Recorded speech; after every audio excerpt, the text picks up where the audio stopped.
Olá pessoal, tudo bem com vocês? Aqui quem tá falando é Mirielle Ribeiro e hoje nós vamos dar finalmente continuidade à resolução de prova do CAP 2018 na área de contabilidade, da questão 11 até a questão 20. Se você não deu uma olhada, a gente já começou da questão 1 até a questão 10, no penúltimo vídeo aí.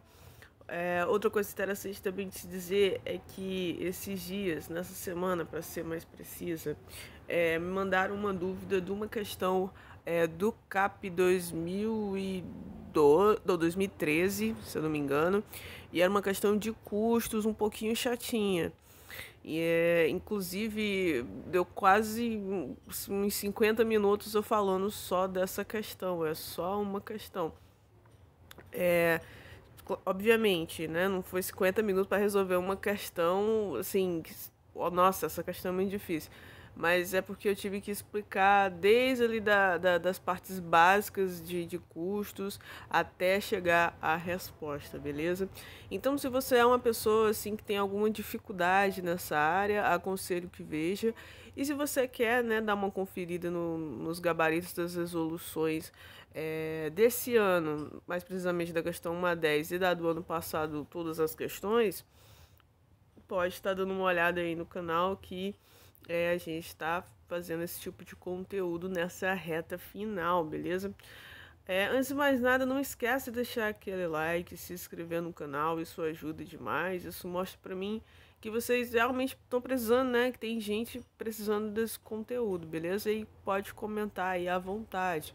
Outra informação, antes da gente começar, é que se você, assim como essa menina que me mandou esse comentário, tem alguma dúvida sobre alguma questão que não dessa prova aqui de 2018, que é, né, de anos mais anteriores, assim, mais distantes, manda para cá qual é a questão propriamente dita.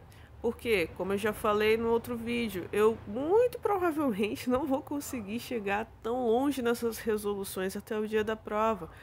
Porque a gente faz aqui de 10 em 10 questões, mas às vezes umas questões bem cabulosas e assim, demora um pouquinho mais de tempo para gravar e para deixar mais compreensível para vocês, né? Porque uma coisa é eu entender, eu entendi. E uma coisa é você entender. Assim, imagina, você tá em casa. Eu entendi como faz essa questão. Beleza, agora tenta explicar para outra pessoa. Entendeu? Então é mais complicado, né?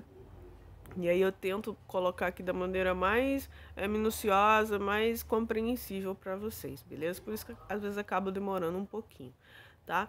Então, sem mais enrolação, simbora, vamos para a questão 11. E aqui a gente já começa, né, naquele pique, porque essa questão aqui, na minha opinião, era para ter sido anulada e não foi. Não entendi por quê.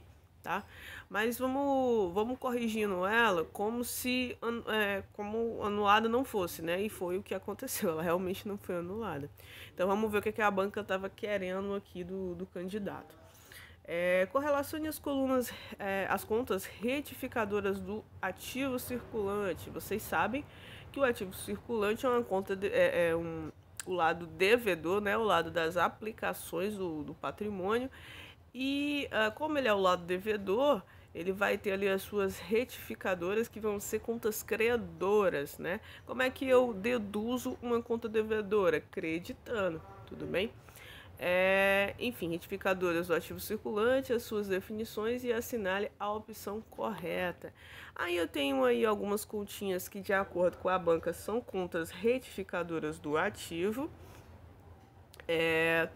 E aí eu vou ter algumas definições embaixo. E aí você vai ter que encontrar aí quais são, né, a resposta aí das definições das contas junto com as definições, beleza? Então vamos para a primeira.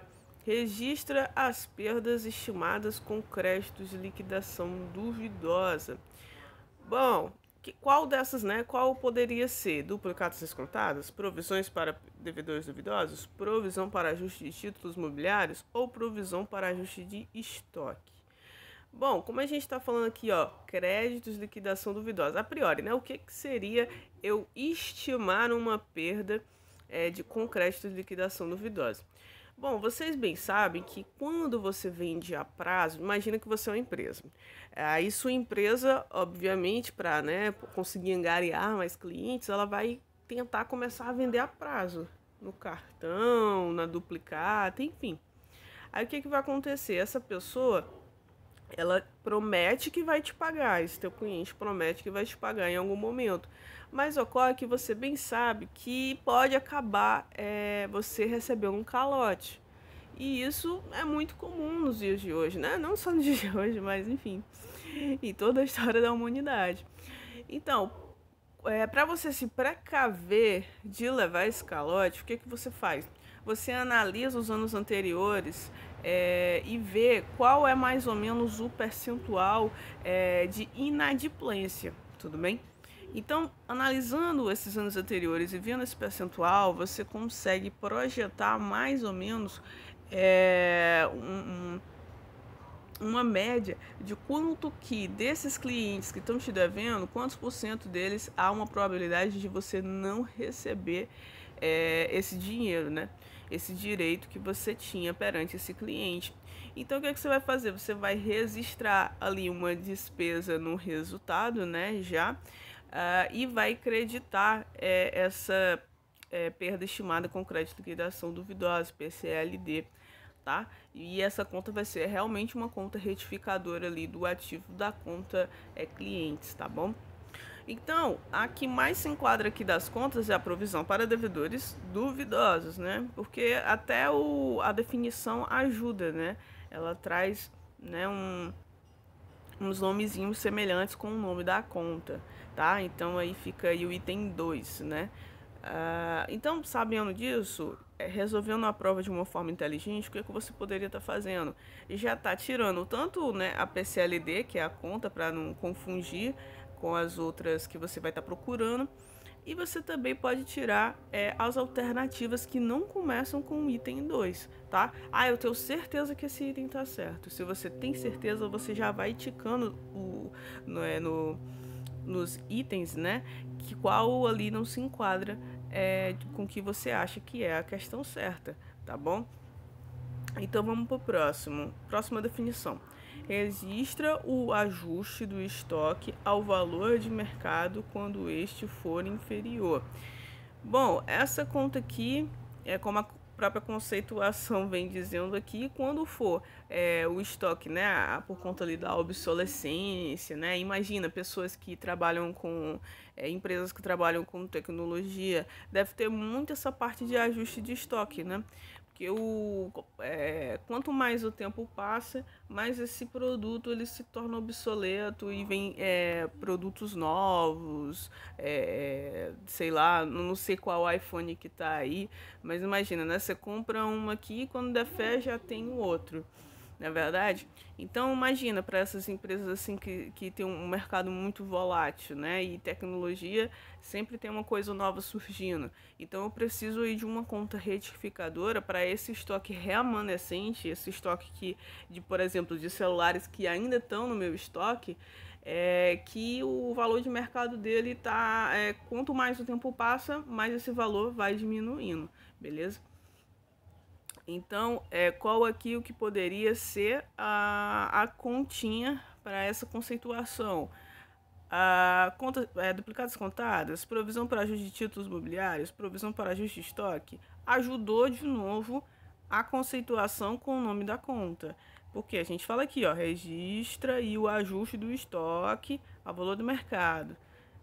E o nome da conta, provisão para ajuste de estoque.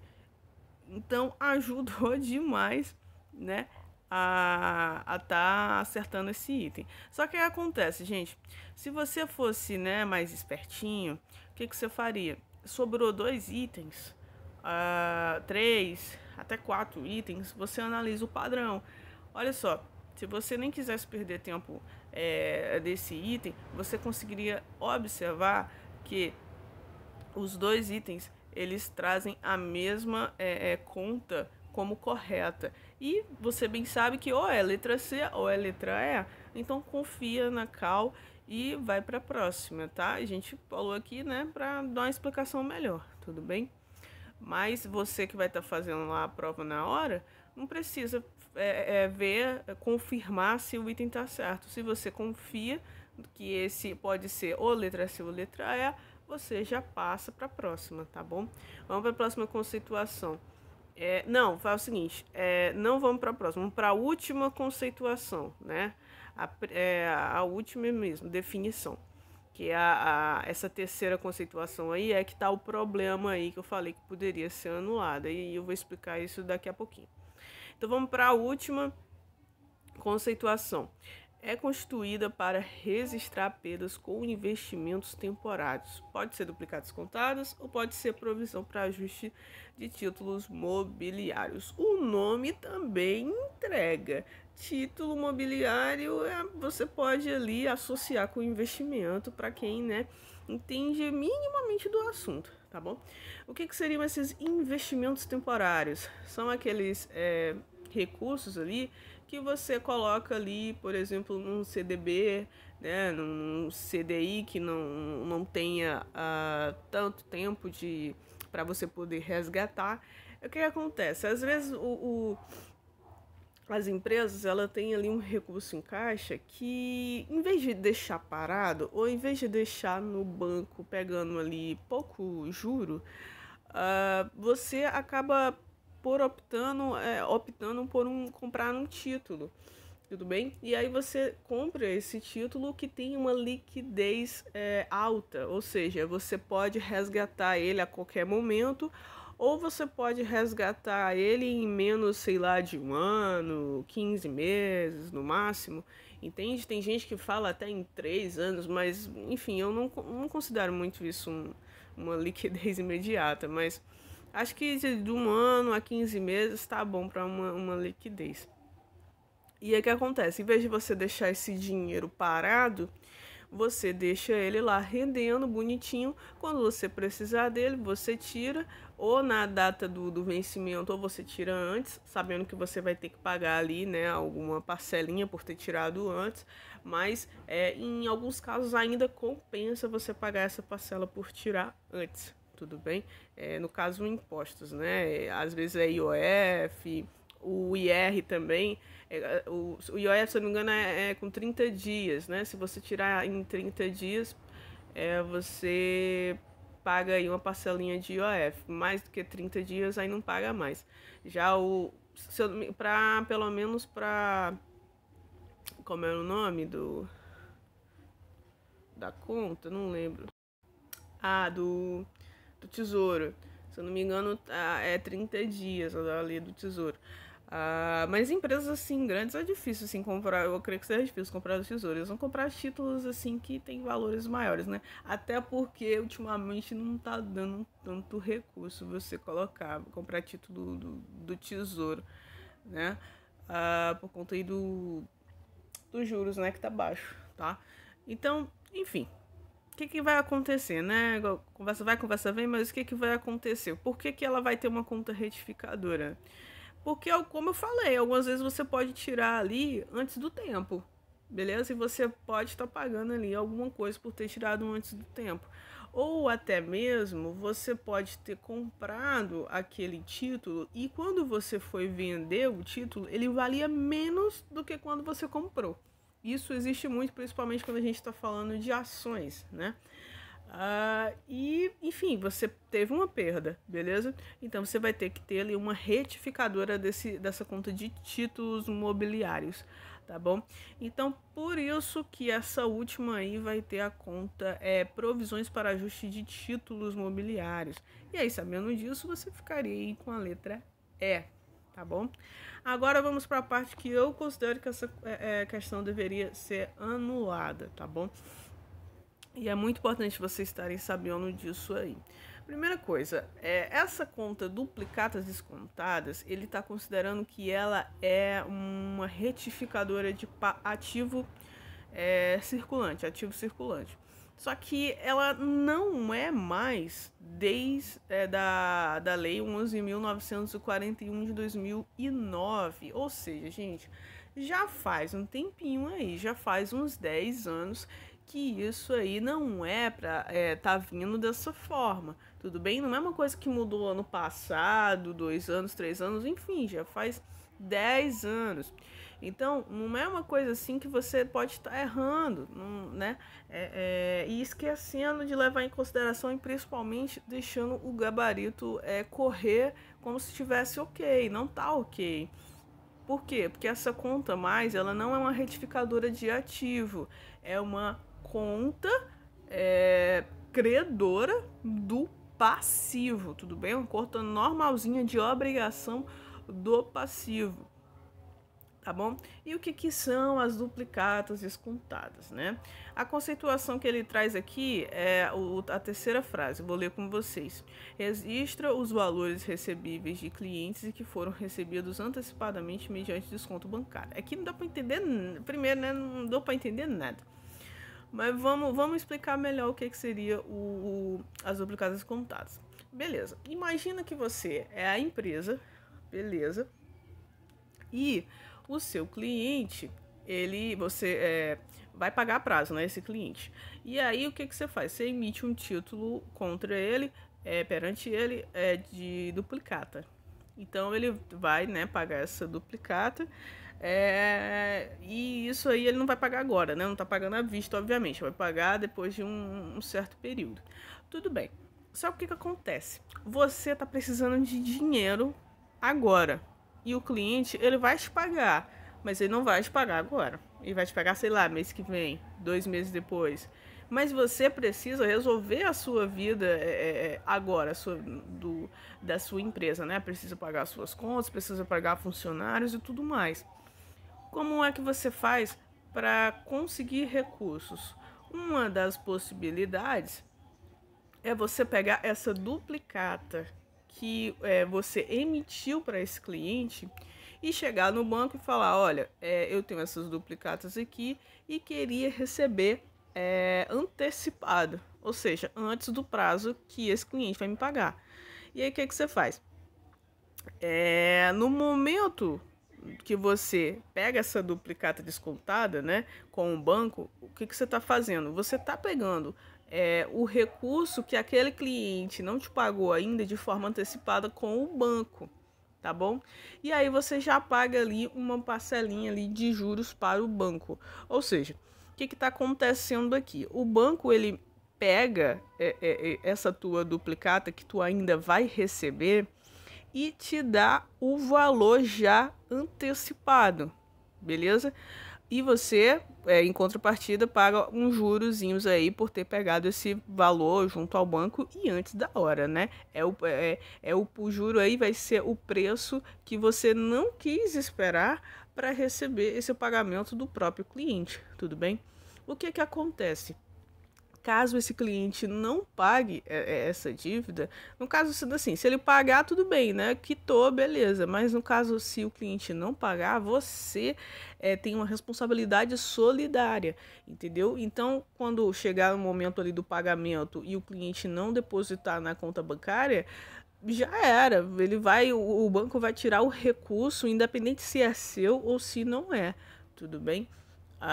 Então acaba sobrando para você. Por isso que é importante você, né, ter ali um percentual de PCLD, de quanto mais ou menos ali você pode estar perdendo ali com crédito de liquidação duvidosa, tá bom? Com inadimplência. Bom, o que acontece.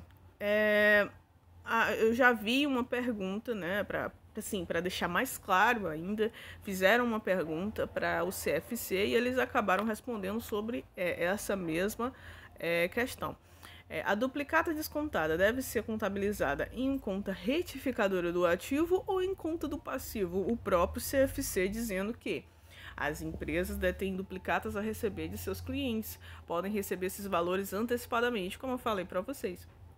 Nessa operação, chamada de desconto de duplicata, a empresa não transfere o risco do sacado não honrar sua dívida, risco de crédito. Logo, o título continua registrado como ativo circulante ou não circulante da empresa, conforme previsto na NBC TG 28.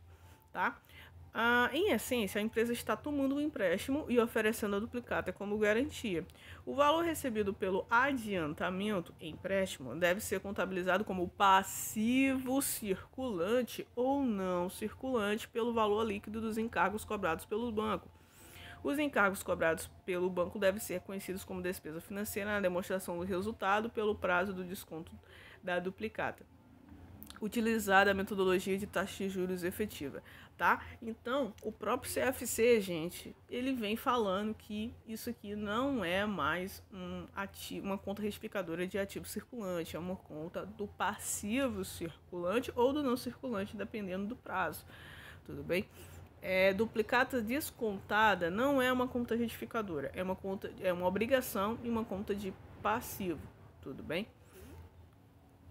Bom, deixa eu ver se tem mais alguma coisa aqui para falar com vocês. Outra coisa é que essas duplicatas descontadas, que é um passivo, uma obrigação, ela tem uma conta retificadora, que o nome dessa conta retificadora é juros a transcorrer. Ocorre que você, né, coloca ali o valor cheio ali, né, do que você pegou de duplicatas descontadas na conta duplicatas descontadas e você sabe que, digamos, o cara tá te devendo 10 mil, mas você pega antecipado uma duplicata descontada, né, no valor de 10 mil, só que você não vai receber 10 mil, você vai pegar 10 mil menos o juro que ele tá te tirando, o banco tá te tirando antecipadamente. Quando você registra, numa duplicata descontada, você registra por 10 mil. E o que você vai fazer? Você vai colocar na conta retificadora menos ali o valor dos juros que o banco te tirou ali na fonte, né? No momento, tá bom? Então, esse aí que vai ser os juros a transcorrer, que vai ser uma conta retificadora da conta duplicatas descontadas, tá bom? Então, de duplicadas contadas é isso. Se não levasse isso em consideração, o gabarito da letra E. Mas, para mim, essa questão deveria ter sido anulada, tá bom? Vamos para a próxima aqui. De acordo com a Lei 8.666, a Lei do Capiroto, coloque V ou F nas afirmativas abaixo e assinale a opção que apresenta a sequência correta. Beleza. Questão chatinha de 8.666, porque cobra justamente o que está na legislação, a letra da lei, né? Quando a gente fala de 8.666, na parte de direito administrativo, licitações, né? Tem que dar uma leitura na lei, tá? Porque eles colocam, na maioria das vezes, aquilo que a lei cobra ali no pé da letra. Ele até copia e cola, na maioria das vezes, tá bom? Então, é interessante ler os tópicos que eles consideram relevantes, tá? Primeiro item aqui, primeira frase: nenhum prazo de recurso, representação ou pedido de reconsideração se inicia ou ocorre sem que os autos do processo estejam com vista franqueada ao interessado.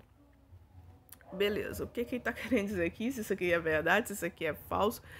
Vamos lá, vamos parte por parte para entender o que é cada coisa para poder dizer posteriormente se isso faz sentido ou não faz, tá bom? Primeira coisa, essa parte aqui, ó, recurso, representação ou pedido de reconsideração. O que é isso? Bom, imagina, né, que você aí, digamos, teve uma multa, sofreu uma multa, estava dirigindo, sofreu uma multa e você acha que essa multa ela é injusta. Poxa, tá falando que eu passei o sinal vermelho, mas eu não passei o sinal vermelho, eu passei no sinal verde ou no sinal amarelo, né, para quem é apressadinho, mas ainda assim não estava vermelho.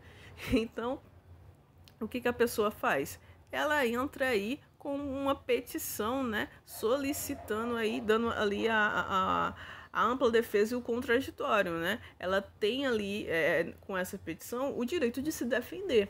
Então, ela entra com um recurso ali contra aquela multa, tá bom? Na licitação, isso também ocorre? Ocorre. A gente sabe que a licitação ali é uma forma de você contratar algum serviço ou comprar material, só que de acordo com uma legislação eu preciso licitar, eu não posso comprar diretamente, a não ser em alguns casos que os valores sejam ínfimos e nos casos também de inexigibilidade e quando também é dispensável, né, ou dispensada, isso pode ocorrer também, tá? Mas enfim, no geral, a regra geral deve ocorrer a licitação, que é a forma que você compra as coisas para o Estado ou que você, né, pega ali um serviço de obra, enfim, de engenharia, por exemplo, tá bom? Então, é desse jeito. Quando você é pessoa física ou até mesmo pessoa jurídica, você quer fazer uma obra na sua empresa, na sua casa, pô, procura o pedreiro, procura o mestre de obra e começa. Não tem dinheiro, não é problema, né? Só começa e vai. Empresa que às vezes tem alguma ali burocracia, né? Que tem que chamar algum agente sanitário, alguma coisinha ali, um engenheiro, bababá. Mas no geral, você não precisa, né, de uma lei nem nada do tipo. Você só vai lá e faz. A lei não, né? O Estado não. Quer dizer, o Estado não. Ele age de acordo com a lei. Lembra que eu falei que o Estado, ele faz tudo aquilo que está na lei e nada se não tiver na lei, ele não pode fazer? E já a pessoa física e a pessoa jurídica, se não tiver na lei, ele pode fazer? Ou seja, se for errado, já não pode fazer. O Estado é diferente. O Estado só pode fazer aquilo que está em lei. E é por isso que tem que licitar, tá bom? Então, voltando aqui. Lembra que eu falei, né, que ali é igual a multa de trânsito. Digamos, tem alguma coisa na licitação que eu não concorde, por exemplo, a parte das etapas, ou quem passou na parte de habilitação, eu não concordo que essa pessoa tenha passado, seja uma das pessoas que vai concorrer à licitação, eu não concordo. Ou, enfim, o cara que ganhou, eu não concordo porque o preço dele era mais alto do que o meu, se bem que licitação não é o preço mais baixo ou o valor mais barato, é o que seja ali mais justo, né, para a administração pública, tudo bem? Então, tem que levar também isso em consideração. Algumas vezes ele pega o preço mais barato, mas nem sempre isso ocorre. Tá bom? Pode pegar o preço mais caro, contanto que aquilo seja necessário para a administração pública, tá bom? Então, o que vai acontecer? Ele pode entrar para ir contra essa medida que ocorreu nas licitações. Ele pode fazer um recurso, uma representação ou um pedido de reconsideração. Isso em casos diferentes, tá bom? Ou um ou o outro, tá bom? E isso aqui, aí vamos ler a frase de novo. Nenhum prazo de recurso, representação ou pedido, poxa, então o que ele está querendo dizer? Nenhum prazo desses tipos de petições de licitação pode se iniciar ou ocorrer sem que os autos do processo estejam com vista franqueada ao interessado. Aí vamos para outra parte de entendimento. O que são esses autos do processo? Os autos do processo, gente, ali vai ser o conjunto de peças de um processo, tá bom? A documentação das peças ali do processo, tá? Não é nada demais. O outro tópico aqui que é interessante saber, vista franqueada. O que é você pegar a vista? A gente vê muito isso na Assembleia Legislativa.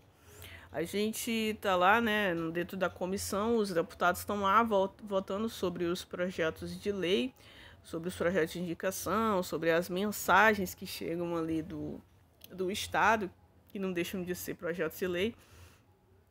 E aí o que vai acontecer? O deputado vai lá, tem que votar, né, para ver se aprova aquele projeto ou não dentro da comissão. Aí, depois de sair das comissões, que aí sim vai para plenária, tá?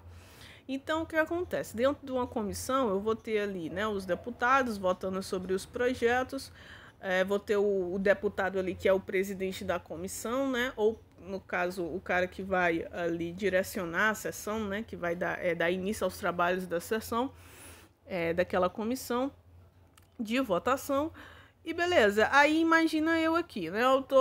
Chegou um projeto, o cara leu, beleza, o presidente leu sobre o que é o projeto, leu se tem alguma emenda, alguma coisa, e eu não tenho conhecimento sobre esse projeto, e eu acho que ele é muito impactante para a sociedade. Ou até mesmo não, às vezes os deputados pedem vista, sim, só para encher o saco mesmo. Para atrapalhar mesmo o processo de votação em plenário e tudo mais, ou porque eles não querem que o projeto de lei passe, tá? Porque não é como é que eu posso dizer? Não é de interesse deles, tudo bem? Isso é a verdade. Então, o que acontece? Mas, regra geral, o que ocorre? Né? O que deveria ocorrer? Né? O cara olha aquela lei, para aquele projeto de lei, e ele tem que votar a favor ou contra aquele projeto de lei. Para ele passar adiante ou não. Só que o que ele pensa? Né? Poxa, eu não conheço esse projeto, não conheço do que ele está falando. Acho que tem um impacto muito grande na sociedade. E o que acontece? Eu queria votar conhecendo sobre o assunto. Então, o que eu vou fazer? Eu vou pedir vista. Esse momento que ele pede vista é o momento em que, beleza, não? Então parou a votação desse projeto de lei. Esse projeto de lei ele vai para o gabinete do deputado que pediu vista. O deputado, né, vai lá analisar o projeto de lei e numa próxima sessão esse projeto entra de novo e aí sim ele vota ali, né, tendo todo o conhecimento sobre o assunto, tá? Então o que acontece? Pedir vista, como o próprio nome já diz, ele quer dar uma olhada no projeto, tudo bem? Agora voltando para cá, tá? O que é pedir vista aqui? O mesmo entendimento. A pessoa poder dar uma olhada no processo, tá bom? Então eu falei tudo isso aqui só para vocês terem um comparativo, tá? Enfim, vista franqueada ao interessado. Aí vamos agora ler de novo com um entendimento mais simplificado. Nenhum prazo de tipos de petição, né? Representação, recurso ou pedido de reconsideração vai se iniciar ou ocorrer sem que o conjunto de peças de um processo estejam com vista franqueada ao interessado, ou seja, que ele possa dar uma olhada. Em outras palavras, eu não posso começar um recurso, uma licitação, um pedido, uma petição, né, de licitação, sem que a pessoa que esteja interessada não tenha visto os autos do processo, ou seja, o conjunto de peças do processo que se iniciou esse recurso, tá bom? E está certo ou está errado? Tá correto, de acordo com a legislação, isso realmente é dessa maneira aqui. E isso está lá no artigo 109, no parágrafo 5º, para você dar uma olhada lá na 8.666, tá bom? Vamos para a próxima. Tá. Sabendo disso, o que vai acontecer? Você pode tirar aí já 2 itens e ficar com 3, beleza? Vamos para a próxima. Interposto, o recurso será comunicado aos demais licitantes. Beleza, quando eu tenho ali, né, o recurso ali, uma pessoa que está contra alguma medida que foi tomada na licitação, ele vai ser comunicado a todos os licitantes, que poderão impugná-lo no prazo de 5 dias corridos. O que seria aí impugnação? Se opor àquela petição. Beleza. Você está se opondo à medida que foi tomada dentro de uma licitação. E aí você entra com recurso, representação ou pedido de reconsideração. Eu não concordo com isso que ocorreu. Essa pessoa que ganhou, essa pessoa que passou na fase de habilitação da licitação, eu não concordo que ela tenha que ela tenha passado. Aí você entra com recurso, por exemplo. Você entrou com recurso, todo mundo está sabendo, ou seja, está com vista franqueada aos interessados, beleza. As pessoas, né, podem impugnar, ou seja, se opor ao seu recurso, tudo bem? Isso pode ocorrer em 5 dias úteis e não corridos, tá bom? Porque imagina só que injusto seria se você dá-se, né, ciência do seu recurso, ou seja, eu estou me opondo a alguma coisa que ocorreu na licitação na sexta-feira. Aí imagina que são dias corridos, como seria injusto. Os dias corridos ia contar o sábado, ia contar o domingo, aí você imagina que tem um feriado na segunda, aí ia contar segunda também, e você não poderia ali estar dando entrada numa impugnação, né? Aí você teria o quê? 2 dias para poder fazer uma impugnação e enviá-la, tá bom? A comissão de licitação. Isso seria muito injusto. Como é dias úteis, aí, digamos, o cara coloca, né, esse recurso aí numa sexta, passa o sábado e domingo, não conta. Conta segunda, terça, quarta, os dias úteis. Se for feriado na segunda, não conta. Vamos contar terça, quarta e assim por diante, tá bom? Então esse item aqui está equivocado, porque ele coloca que é dias corridos e é dias úteis, tá? A única coisa aqui que tá errada. Se você quiser conferir, isso tá lá no artigo 109 também, no parágrafo 3º, tá bom? E sabendo que esse aqui tá equivocado, posso tirar aí letra C, ficar só entre A e E, tá bom? Vamos para o próximo. Na contagem dos prazos estabelecidos nessa lei, que é a 8.666, incluir-se-á o dia do início e excluir-se-á o do vencimento, e consider-se-ão dias consecutivos, exceto quando for explicitamente disposto em contrário. Meu Deus, o que ele está querendo dizer aqui? Ele está falando aqui na contagem dos prazos, como já diz no começo. Como eu falei com vocês, às vezes pode ocorrer dias úteis, né? Que aí você não vai contar final de semana e feriado, e às vezes pode ocorrer de ser dias corridos. E aí, enfim, vai contar final de semana, vai contar feriado. Geralmente vem em dias corridos. Quando vier em dias úteis, aí a lei vai dispor ali do contrário, tá bom? O que está acontecendo aqui e o que vai fazer esse item ser errado ou certo? Bem aqui, ó, na parte de vai se excluir o dia do início e vai se excluir o dia do vencimento. O que ele quer dizer aqui? Vamos supor, e aí eu vou trazer um exemplo para vocês se isso está correto ou errado. O que ele está dizendo, tá? Antes de tudo, né? Primeiro, o que ele está querendo dizer aqui no item? Ele está falando que na contagem dos prazos, eu vou incluir, o dia do início que começou. Por exemplo, eu publiquei o edital de licitação hoje. E aí as pessoas vão poder começar a se inscrever e poder começar a concorrer para essa licitação já hoje. Ele está dizendo isso, vai se incluir o dia do início, então já começa hoje.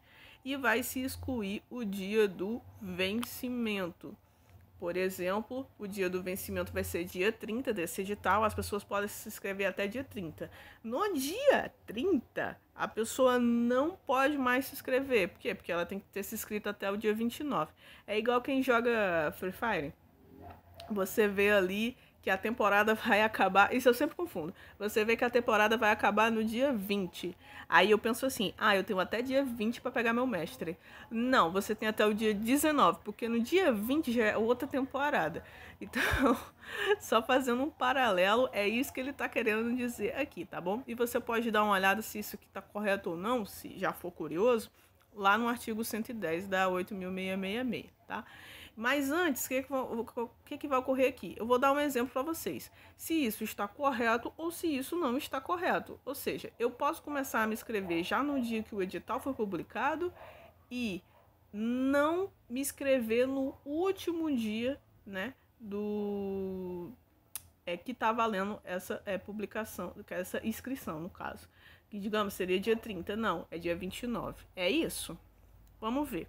Vamos supor que a publicação no Diário Oficial do edital de uma licitação se deu no dia 9 do nosso mês fictício. Seguindo o nosso calendário, o dia 9 caiu em uma segunda-feira, como observamos aí na coluna da segunda-feira. De acordo com a regra, devemos excluir o dia do início. Ou seja, gente, eu não, digamos, se houver uma inscrição Se abrir um edital e ele dizer que as inscrições estão abertas para a licitação, eu não posso começar a me inscrever no dia do edital. Eu tenho que me inscrever no dia posterior.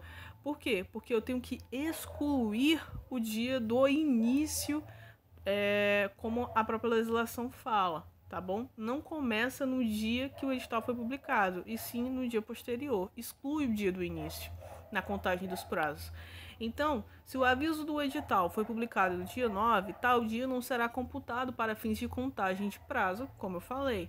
Com isso, o primeiro dia útil para contagem de prazo será dia 10, que a gente começou, né, que foi publicado dia 9. Então, o dia útil vai ser dia 10, que vai ser na terça. O segundo dia útil será dia 11, o terceiro dia 12 e o quarto dia útil dia 13, que é uma sexta-feira. Como o prazo do aviso do pregão, no caso ele está falando de pregão aqui, conta-se em dias úteis, os dias 14 e 15, que é sábado e domingo, não vão ser computados, tá bom? Nesse caso que ele falou que é em dias úteis. Se fosse dias corridos, ia contar sábado e domingo. Não serão computados para nossa contagem, por não serem dias úteis, voltando-se a contagem no dia 16, que é o quinto dia útil, que vai ser na segunda do dia 16. O dia 17 será o sexto dia útil, o dia 18 o sétimo, o dia 19 será o oitavo dia útil. Voltando para a regra de contagem, devemos incluir o dia do vencimento, ou seja, devemos computar o dia 19 em nossa contagem. Beleza? Então, o que está equivocado aqui? Ele falou que ia incluir o dia do início e a gente acabou de ver que não se inclui o dia do início. Se exclui o dia do início da contagem dos prazos. E vai se excluir, de acordo aqui com a questão, o vencimento. E no caso ao contrário, vai se incluir o dia do vencimento. Beleza? Então, na lei, do artigo lá 110, eu não posso contar o dia que o edital foi publicado. Eu tenho o primeiro dia útil, né, ou corrido, vai ser o dia posterior à publicação desse edital. E o último dia de inscrição vai contar o último dia mesmo, e não vai ser ali igual o Free Fire ali que eu falei para vocês, tá bom? Então, sabendo disso, a gente sabe que esse gabarito está equivocado, né? Com isso, a gente já poderia aí marcar a letra E, não é verdade? Beleza, mas vamos ver as próximas aí. Quando o objeto de contrato interessar mais de uma entidade, caberá ao órgão contratante perante a entidade interessada responder pela sua boa execução, fiscalização e pagamento. Gente, essa parte aqui, ela é muito lógica, né? Quem contrata, perante a pessoa que foi contratada, a pessoa que contratou, que no caso é o Estado, tem que responder pela boa execução, fiscalização e pagamento. Obviamente que a pessoa também que foi contratada também tem que responder, né, por entregar aquilo no prazo e tudo mais, tá bom? Isso aqui tá lá no artigo 112, se você quiser dar uma olhada.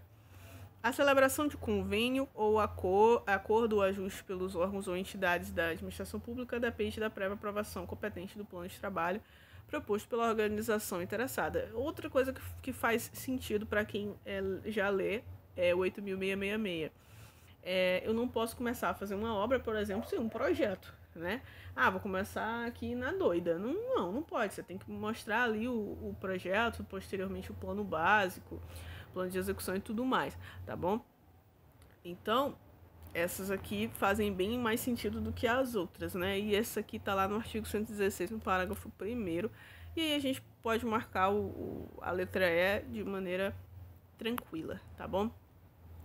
De acordo com Marion, encontram-se na literatura muitos métodos de depreciação, dos quais podemos mencionar os seguintes. Aí você vai lendo aí e lendo os métodos, né? E vendo qual é o que você acha que está correto e qual que você acha que não está, e já vai pulando para a próxima. Letra A, vamos lá. Método da linha reta. Será que ele é correto? Sim, ele é correto. O método da linha reta é aquele que a gente mais utiliza.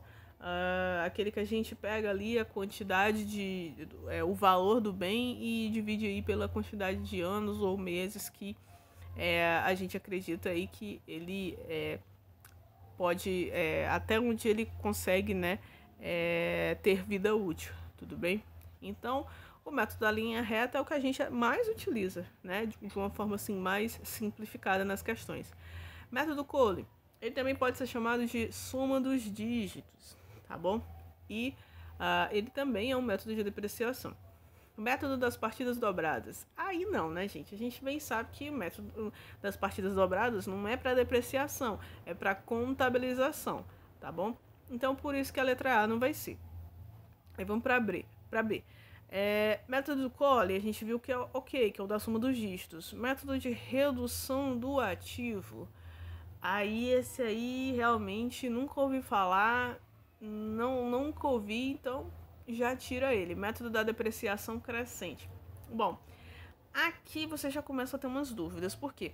Porque se você lembrar bem, tem algum desses métodos de depreciação que tem um negócio de crescente e decrescente que a gente sempre confunde. Então deixa essa aqui realmente você, digamos, não vai lembrar, você vai confundir, muito provavelmente. Mas você consegue tirar o B porque você nunca ouviu falar de método de redução do ativo. Então esse aqui, ufa, passou, não vou ficar com dúvida. Aí você vai para C, método da linha reta, já vimos que está ok, método Cole, já vimos que está ok. Aí vem método da depreciação crescente. Aí, poxa, isso de novo, eu tenho dúvida sobre isso. Aí você vai ter que deixar realmente em aberto, porque você não sabe se esse aqui método crescente existe ou não, né? Você fica ali com uma dúvidazinha, mas os outros dois você tem certeza que existe.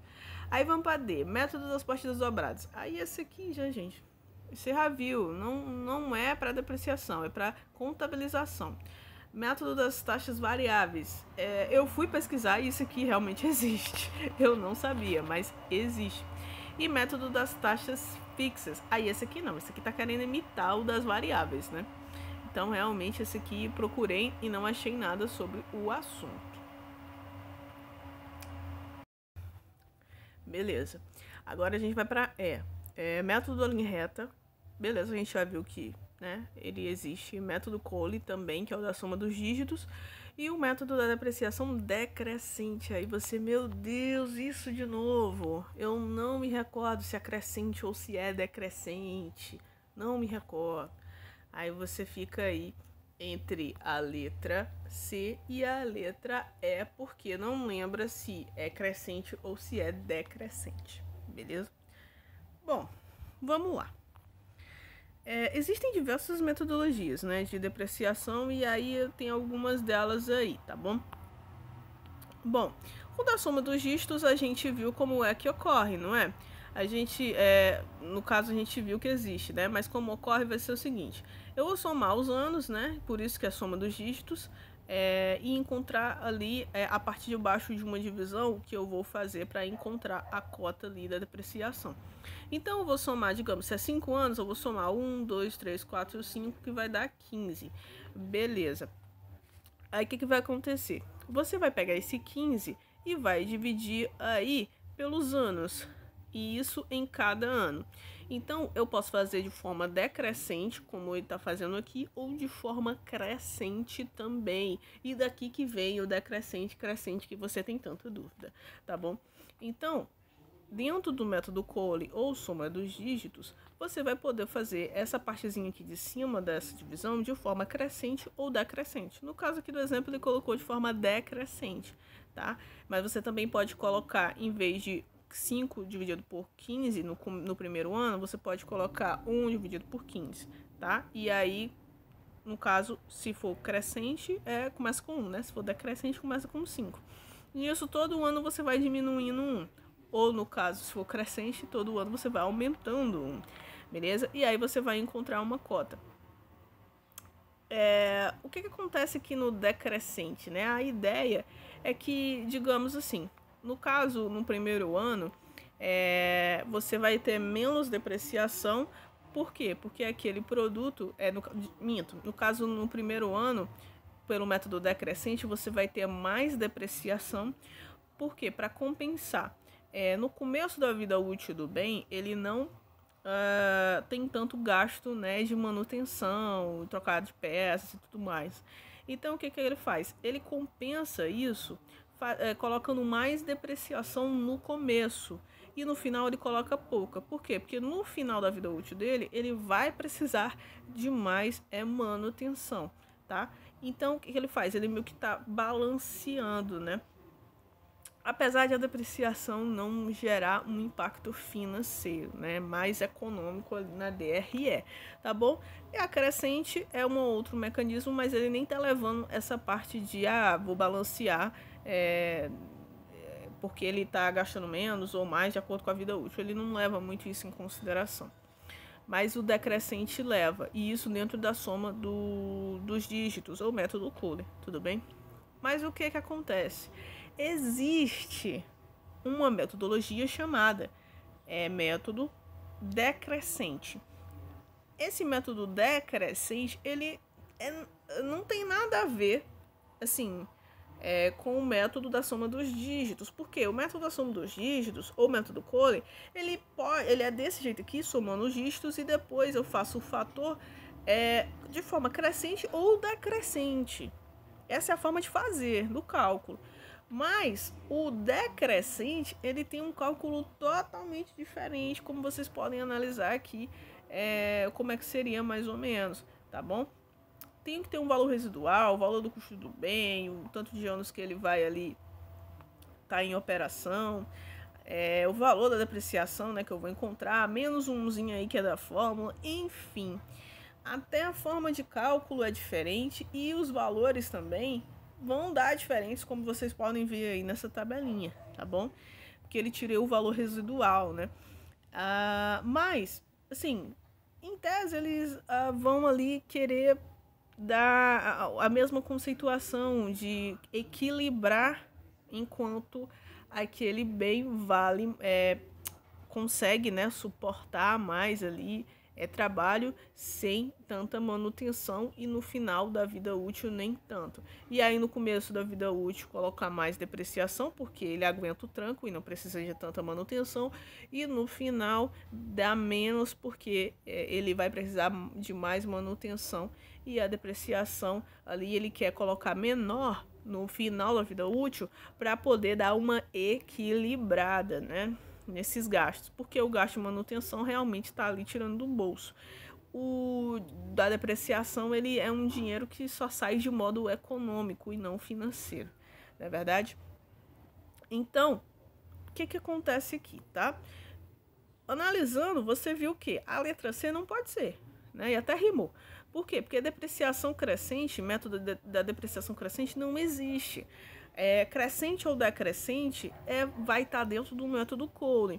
Já a depreciação decrescente existe, apesar de ter uma metodologia, que é o método Kohler, que tem dentro dela uma forma de cálculo decrescente e crescente, tá?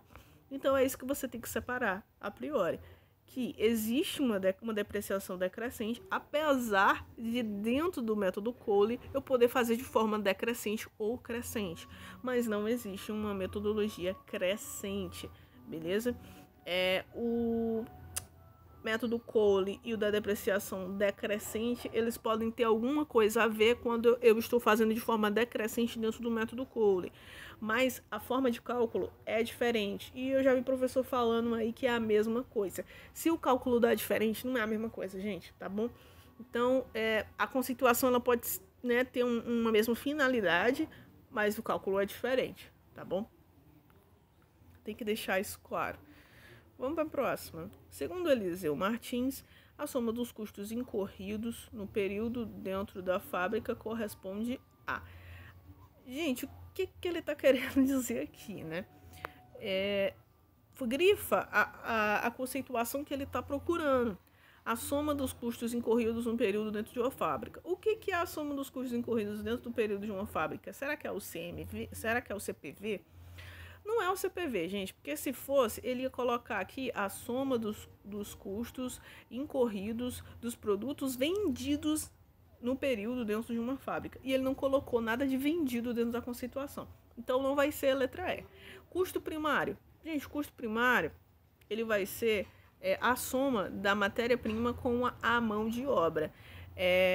E ele está falando aqui, a soma dos custos incorridos no período, ou seja, todos os custos. O custo primário, ele não leva em consideração os custos indiretos de fabricação. Então, não pode ser letra D também, beleza? Letra C, custo de transformação. Custo de transformação é a soma da mão de obra mais os custos indiretos de fabricação. É a mesma coisa do custo primário, ele não está levando em consideração aqui todos os custos que foram incorridos. No caso, o custo de transformação não leva em consideração a matéria-prima, beleza? Só a MOD e o CIF. Então, não pode ser esse item, porque ele fala aqui na conceituação, custos incorridos no período, todos os custos, tá? Letra B, custo da produção acabada, também não, gente, tá? Porque você não está levando em consideração os produtos os outros produtos que foram vendidos, que estão em elaboração e tudo mais, beleza? Então, é outra conceituação aqui de custo de produção acabada, tá? A soma dos custos incorridos no período dentro da fábrica é o custo de produção do período, tá bom? Eu trouxe aqui uma formazinha de você poder encontrar CPP, CPA e CMV, tá bom? Digamos aqui, você pode começar somando a MP, a MOD e o CIF. E aí você vai encontrar o CPP, que é o custo de produção do período. Para achar o CPA, aí eu somo o estoque inicial de produtos em elaboração, diminuo o custo, o estoque final de produtos em elaboração e encontro o CPA. Para achar o CMV, eu pego o CPA e somo o estoque inicial de produtos acabados e diminuo o estoque final de produtos acabados.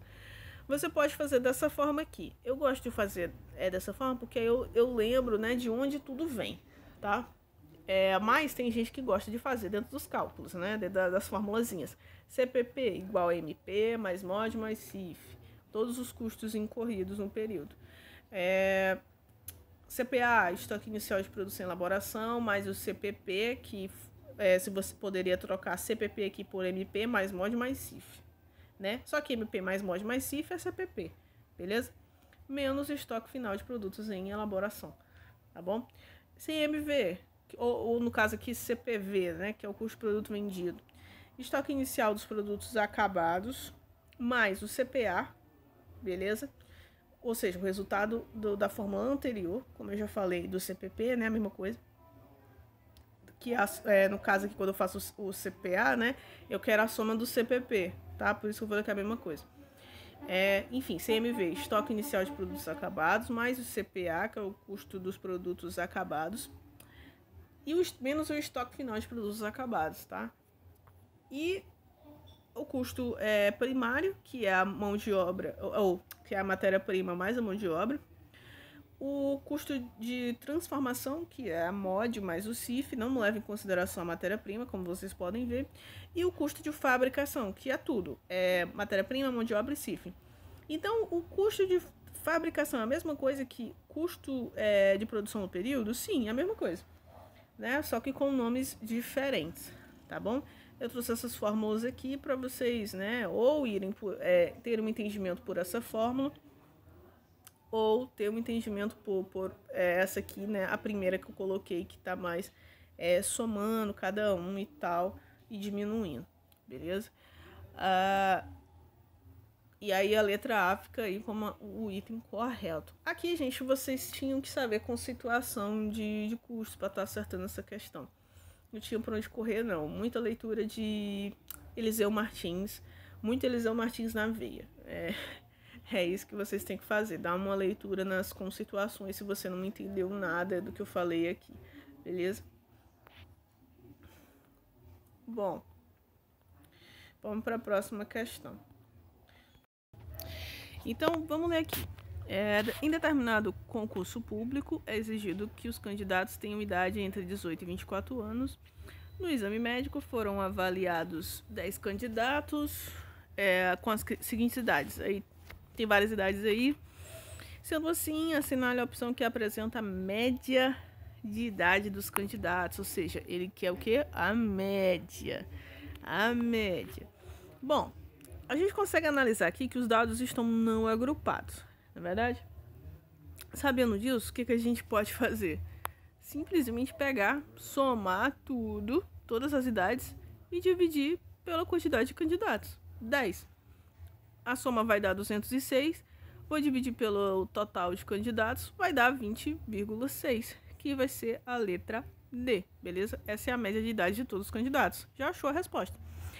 Ah, mas eu queria pegar e fazer mais bonito, queria fazer uma tabela, aí queria colocar as idades, aí queria colocar a frequência, queria fazer uma distribuição de frequência. Queria colocar a frequência da idade, aí 18 vezes 3 dá 54, aí 19 vezes 2 dá 38, aí 21 dá 21, 22 vezes 1 dá 22, 23 vezes 1 dá 23, 24 vezes 2 dá 48, e aí eu ia encontrar 206 e distribuir, ia dividir aí 206 por 10 e achar 20,6 novamente. Ah, eu quero fazer bonito. Pra que você quer fazer bonito se isso aqui nem vai contar nem nada? Você tem que achar o gabarito da questão. Era só você somar tudo e dividir pelo total. Agora, o que vai acontecer? Se ele estivesse pedindo uma média e tivesse classes, né? Dentro da parte aqui de idade, digamos, se fosse assim, ó, de 18 a 21, aí 3, frequência 3. Aí sim, você ia ter realmente que precisar da tabela, ia ter que encontrar o ponto, né, do meio aqui da classe e ia ter que multiplicar pela frequência. No caso, não foi isso que ocorreu. Ele deu dados não agrupados. Se tivesse dado dados agrupados, aí sim você precisaria, né, utilizar a tabela e encontrar até o ponto médio. Mas no caso, não foi isso, beleza? Então, bastava você somar tudo e dividir pelo total de candidatos, tá bom? Vamos para a próxima. Qual opção não apresenta o serviço público de competência privativa da União? Outra questão que era para ter sido, na minha opinião, anulada. É muito confusa também, tá bom? Igualmente aquela outra que poderia ter sido anulada, de duplicados descontados, que também, no caso ali, ela estava errada. Essa aqui, ela tá confusa. Ele não soube fazer a pergunta, beleza? Então, olha só. O que ele quer aqui, ó? Qual não é privativo? Uma competência privativa. O que é a competência privativa? Competência privativa é aquela em que a União ela tem a competência de fazer aquele determinado serviço, mas ela pode delegar para um outro, beleza? Essa é a competência privativa da União, tá bom? Então vamos lá. O que a gente consegue analisar aqui, né? Aí não pode ser privativa, tá bom? O que a gente consegue analisar? Defesa nacional é competência exclusiva. Opa, é o gabarito porque esse não é privativo. Não, por quê? Porque a emissão de moeda também é exclusivo. Opa, o que está acontecendo aqui? Já tem, então, essa questão tem 2 itens. Aí vamos para o outro. Saúde, competência comum. Navegação aérea, competência exclusiva. Polícia marítima, competência exclusiva. O que está acontecendo? Qual é o item correto? Eu coloquei os artigos aí do lado para vocês poderem dar uma lida se quiserem, beleza? Bom, se a gente soubesse, né, que todos esses aqui, qual a competência de todos eles, a gente conseguiria ver que o único que sai, né, do padrão é saúde. E a gente marcaria saúde justamente porque sai do padrão. Mas é uma coisa, assim, eu acho que essa questão ela tá mal colocada dentro de um técnico de contabilidade. Não creio que seja uma questão para técnico de contabilidade saber esse tipo de coisa, tá? Mas, enfim, tá aqui, tem que responder. Eu botei aqui letra C e tal, respondi essa questão lá no que concursos. Por quê? Porque gerou uma discussão dentro lá dessa questão, porque todo mundo ficou assim, poxa, qual é o item, qual é o gabarito? A galera fala que é letra C, mas mesmo assim ele tá pedindo aquela que não é privativa. E nenhuma aqui é privativa. Ou seja, eu poderia marcar qualquer uma que tava correto. Tá bom? Então vamos lá. vamos o que eu falei lá. Antes de mais nada, é importante observar que... Aí coloquei a mesma coisa que eu coloquei aqui para vocês. Beleza, até aqui conseguiríamos matar a questão, porque simplesmente o item C é o único que é de competência diferente das demais, que é exclusivo. Em alguns tópicos, realmente a União tem supremacia nas decisões e pode utilizar a competência concorrente na área da saúde. Então, o artigo 24 também é plausível no item C, além da competência comum. Ou seja, o que eu quis dizer? Algumas pessoas falaram que pode ser tanto competência comum e outra pessoa falou que poderia ser competência concorrente, porque ambas, né? Tanto a comum tem uma partezinha que fala sobre saúde, que é lá no artigo 23, no inciso 2, e a competência concorrente, lá no artigo 24, que eu coloquei aqui do ladinho, o artigo 24, lá no inciso 12, também fala sobre saúde, tá bom? Então poderia ser um ou poderia ser outro também. A questão aqui não deixa muito claro se ela quer um ou outro, né? Ela só quer o que seja diferente de privativo. No caso, todos são. Outra coisa que eu coloquei, nosso questionamento. Por que a questão fala competência privativa, lá do artigo 22, na CF, no enunciado, mas não cita em nenhum item, mas não a cita em nenhum item? Ao invés disso, colocou o item de competência exclusiva do artigo 21. Aí eu coloquei a minha opinião do que poderia ter ocorrido. Opção 1. Pode ter sido um erro no enunciado. Na verdade, a boca quis dizer qual a opção não apresenta um serviço público de competência exclusiva da União. Caso fosse isso, a questão deveria ter sido anulada e não foi isso que ocorreu. Então, eu prefiro a segunda opção. O examinador realmente quis colocar a competência privativa, mas não queria que você dissesse que os outros itens são de competência exclusiva, comum, concorrente ou privativa. O examinador entrou na conceituação da palavra competência privativa. Competência essa que, a priori, é só do executivo. Presta atenção na minha linha de raciocínio. Essa competência privativa é só do executivo, mas pode ser delegada pelo executivo a um outro. Então, ele queria saber qual item ia em desacordo com isso. Ou seja, qual dos itens não nasce a competência dentro da União e ele pode estar delegando. Tem algum item que vai em desacordo com isso? A exclusiva, sim, é do próprio ente, mas ela nasceu no executivo. A única diferença é que eu não posso delegá-la, e isso não é lá tão diferente da privativa. Ou seja, a exclusiva realmente não podia ser o item correto. Por quê? Porque ela também nasceu, é uma competência que nasce dentro da União. E o item, o enunciado, ele pede diferente de privativa, né? Que não é uma competência privativa. E a competência privativa e a exclusiva, a competência nasce na União. Só que na privativa, você pode delegar, esse é o adendo, mas as duas nascem na União, beleza? Continuando.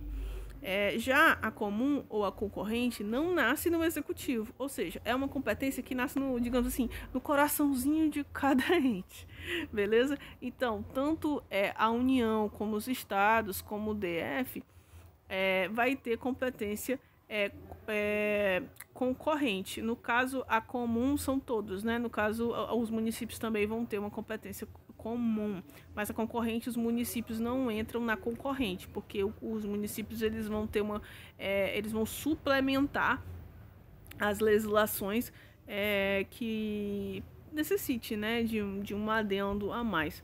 Tudo bem? No caso, ele vai só suplementar. Então, a comum ou a concorrente, como queira, né? Pode ser, porque a saúde ali fala tanto que pode ser tanto comum, porque tem lá no artigo 23, quanto concorrente, porque tem lá no artigo 24. São competências que nascem em todos os órgãos.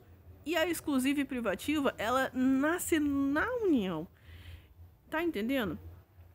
Então, deixa eu continuar. Já a comum ou concorrente não nasce no executivo, já é imputada a todos os entes. Ou seja, nasceu em todos esse tipo de competência.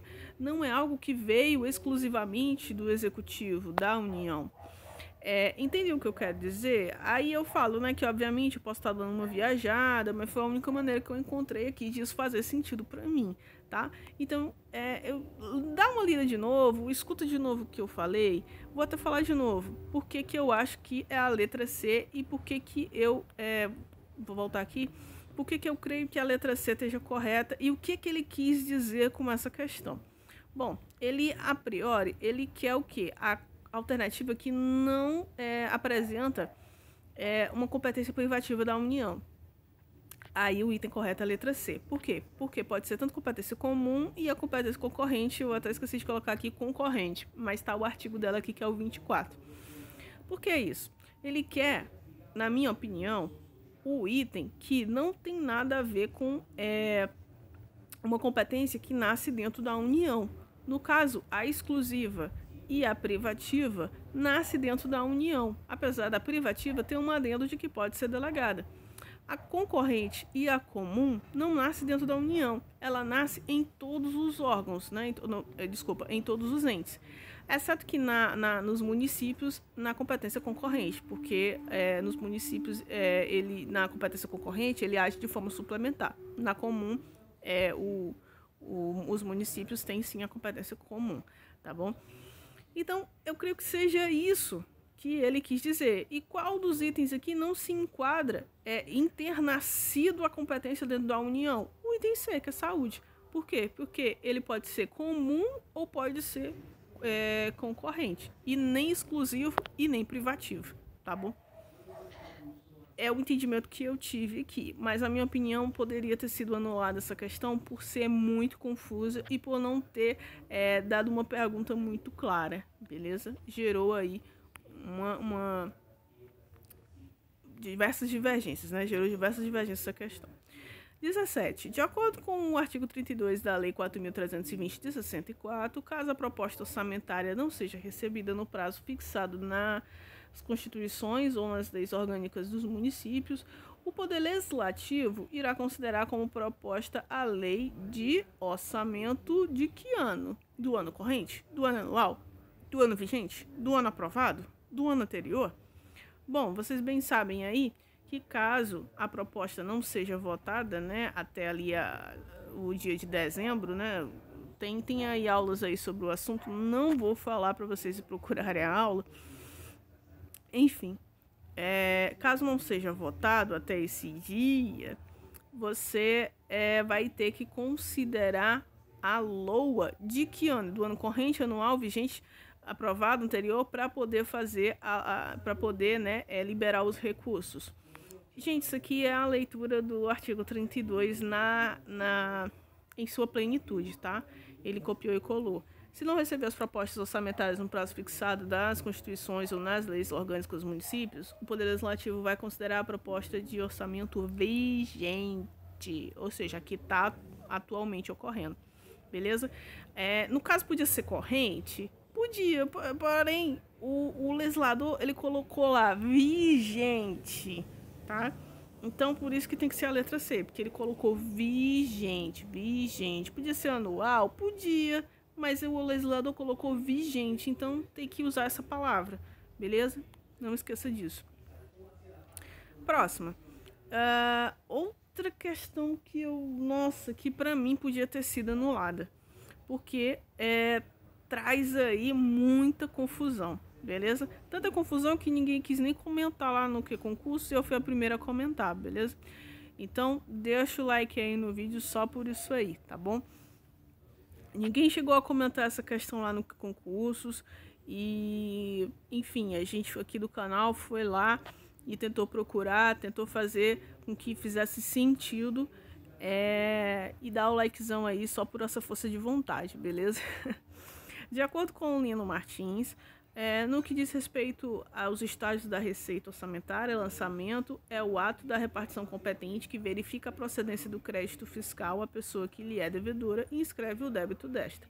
Assim, o lançamento é identificado em 3 modalidades distintas: o direto ou de ofício, por declaração ou misto, ou por homologação ou autolançamento. Assinale a opção que apresenta um imposto em que o lançamento é feito por homologação ou autolançamento. Então, ele quer homologação ou autolançamento. Qual o item aqui que tem homologação ou autolançamento?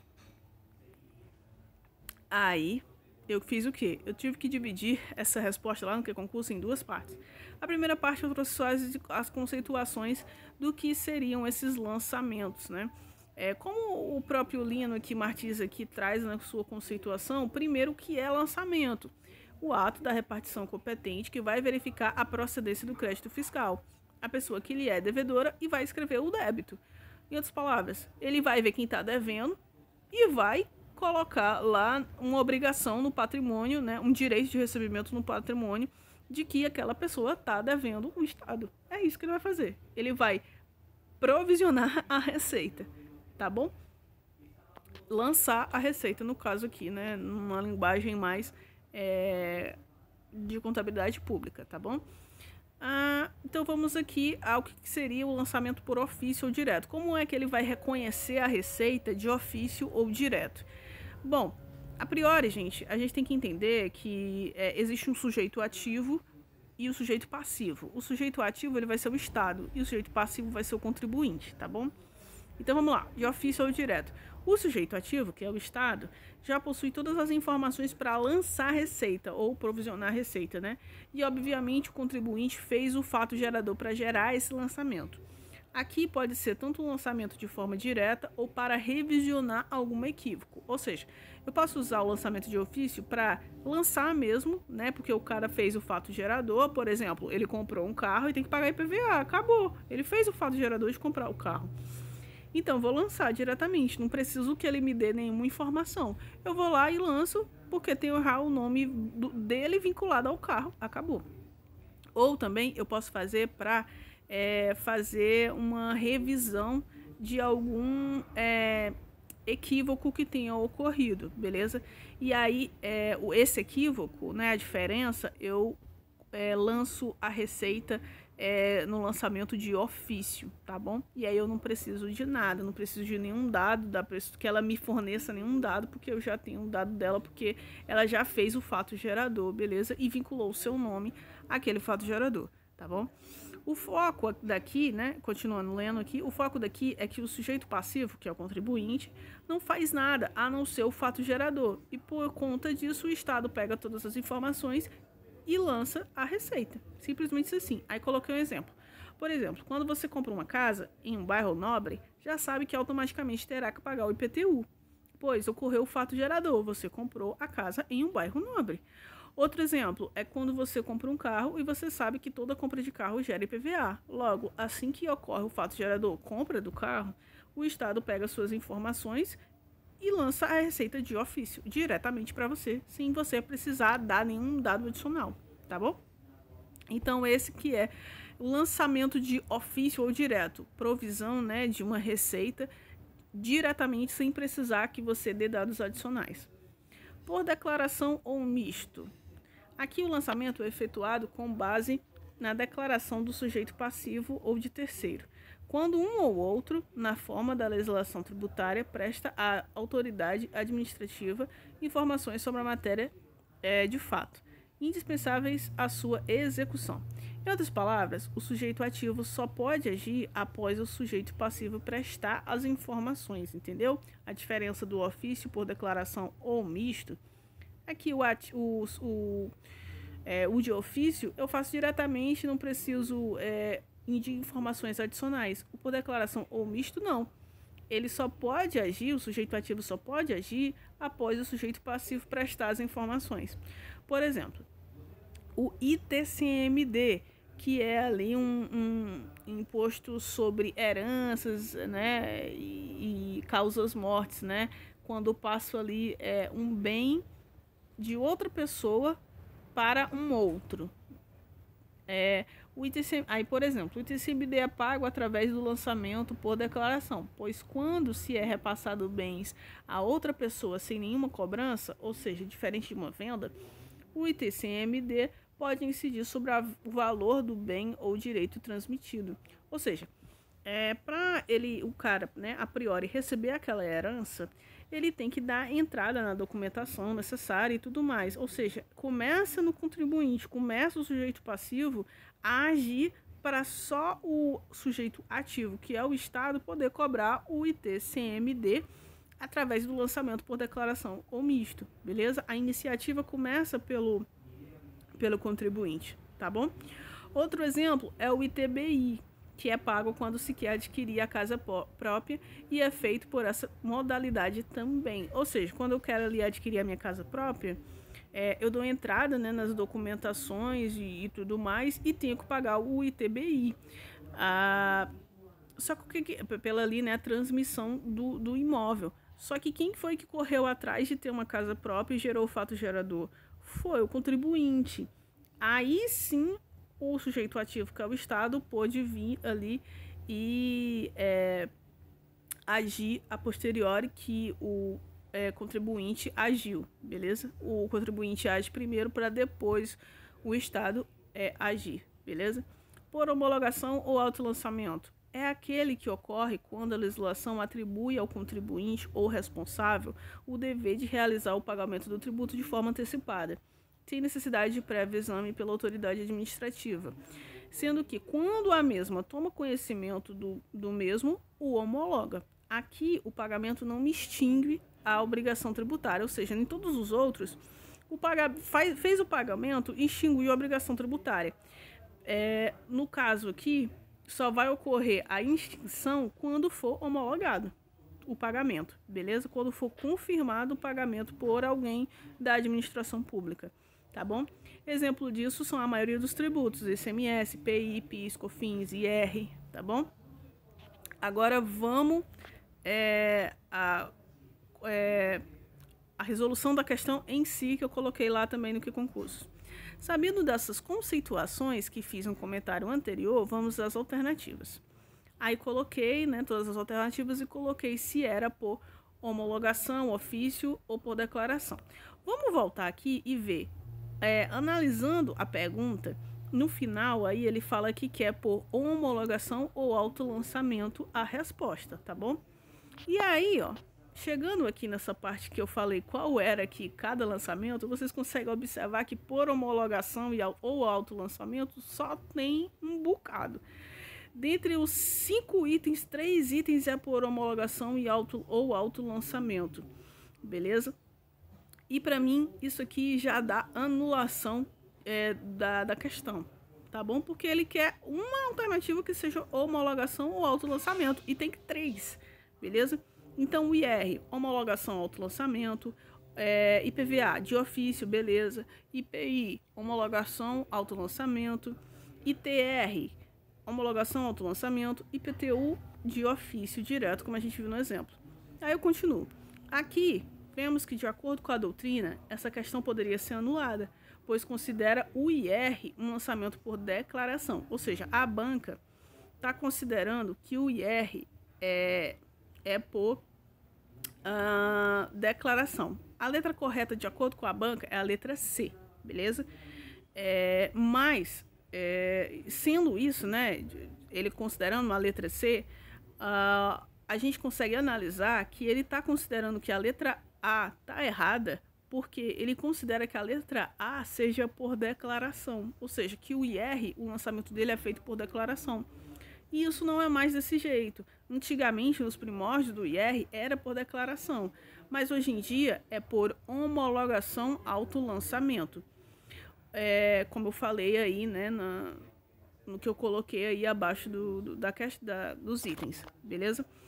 Aí continuando. Outro fator de anulação é considerar o ITR um lançamento de ofício.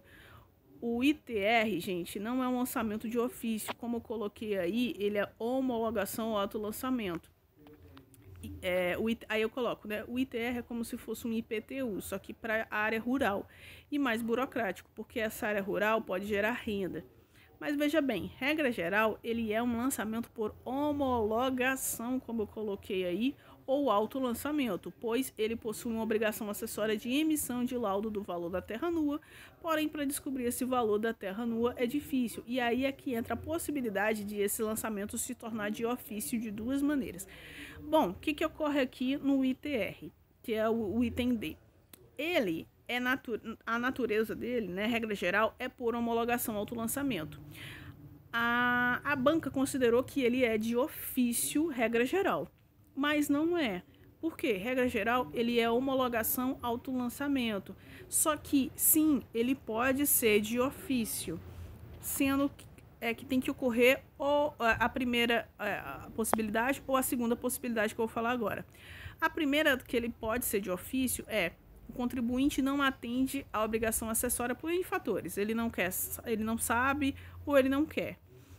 Então, o Estado de ofício vai cobrar o ITR, sendo que o valor da terra nua será atribuído através das informações contidas no sistema de preços de terras, que apesar de ser uma boa saída para esses casos, os valores não são compatíveis com o mercado, tá bom? Aí você pode cobrar de ofício, né, lançamento de ofício, em vez de autolançamento ou homologação. A segunda possibilidade de ele cobrar de ofício, o contribuinte atende à obrigação acessória, ou seja, ele apresenta ali o laudo, né, do valor da terra nua, mas não demonstra o valor correto da terra nua, mesmo tendo fundamentos técnicos e tudo mais. O Estado pode, nos casos de lançamento por homologação, autolançamento, verificar a exatidão dos fatos e, se de acordo com o Estado isso estiver errado, poderá haver uma reavaliação, consequentemente um lançamento de ofício. Porque, como a gente viu aqui, ó, dá uma olhada aí na conceituação de ofício. Eu falo aqui, ó, aqui pode ser tanto um lançamento de forma direta ou para revisionar algum equívoco. Eu falei aqui quando estava conversando com vocês sobre isso.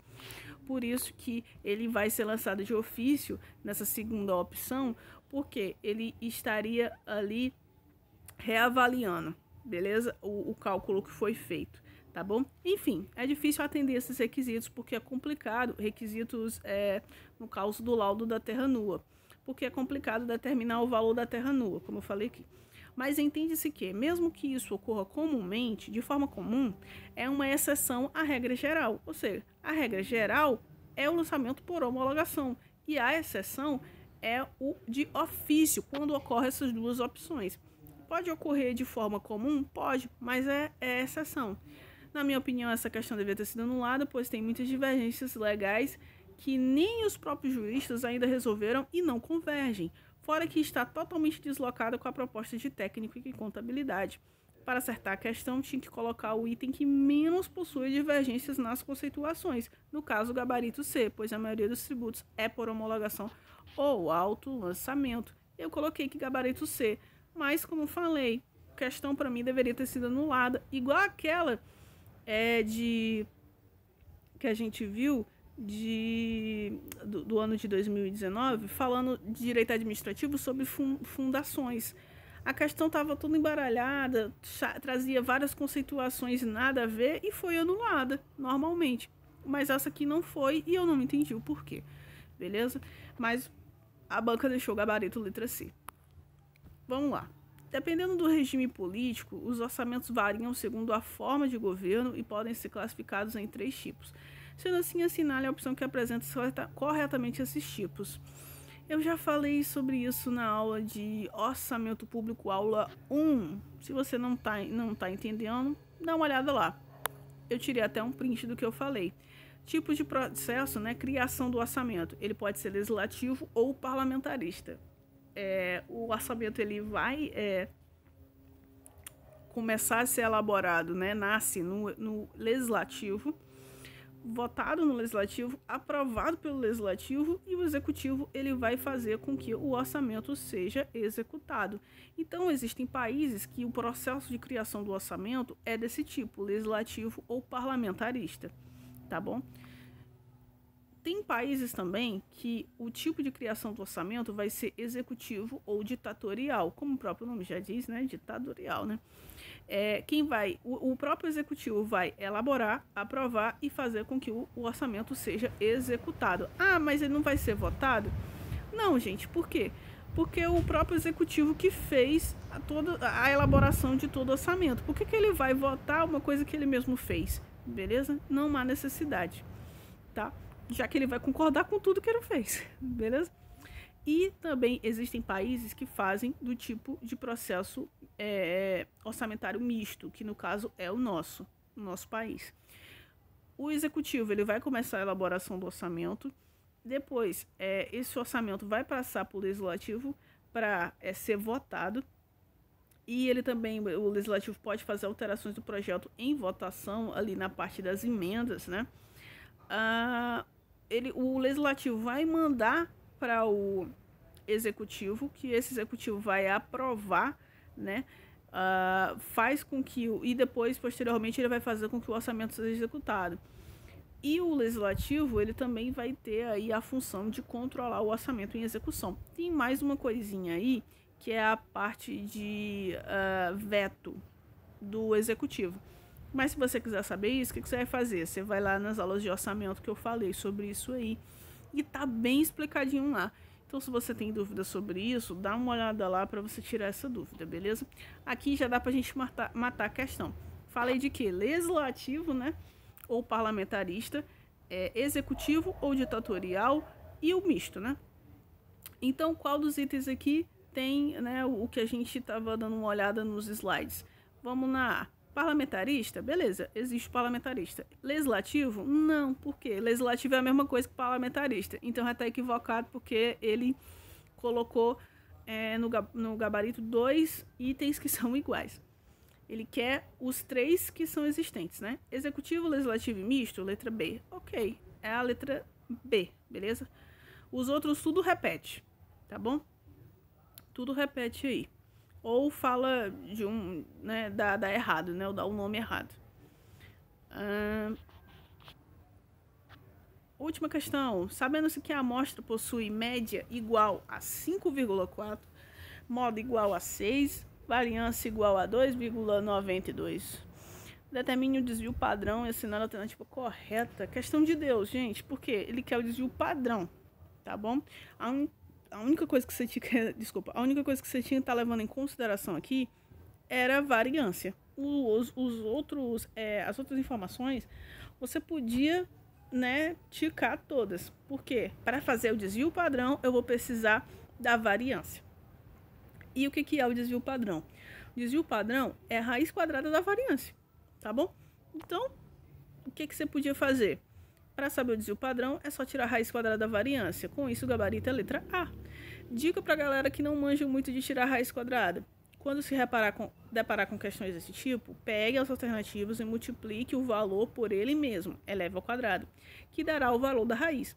Por exemplo, eu tenho aí que saber qual é a raiz quadrada aqui na questão, né? De 2,92, que é o desvio padrão, é a raiz quadrada da variância. Então, o que eu faço? Eu pego todos os itens, né, e coloco ao quadrado. Então, eu peguei os 1,71 e coloquei ao quadrado, ou seja, eu multiplico ele por ele mesmo. Deu 2,92, que é justamente a raiz quadrada que eu estou procurando. Então, daí eu sei que 1,71 é a raiz quadrada de 2,92. Tá entendendo? Para me descobrir a raiz quadrada, eu pego o valor das alternativas e multiplico por ele mesmo. Se der o valor da raiz quadrada, é o meu gabarito. Beleza? Todos os outros, se eu multiplicar por ele mesmo, dá uma raiz quadrada completamente diferente de 2,92, tá bom? Então, foi assim que eu encontrei essa questão e é a dica que eu dou quando você se deparar com uma raiz quadrada, tá? Gabarito letra A, tá bom? Então, obrigado por você ter ficado até aqui. Um forte abraço, até a próxima, tchau, tchau. Deixa aquele like maroto, beleza? Referências aqui na tela. Até a próxima. Tchau, tchau. Fui.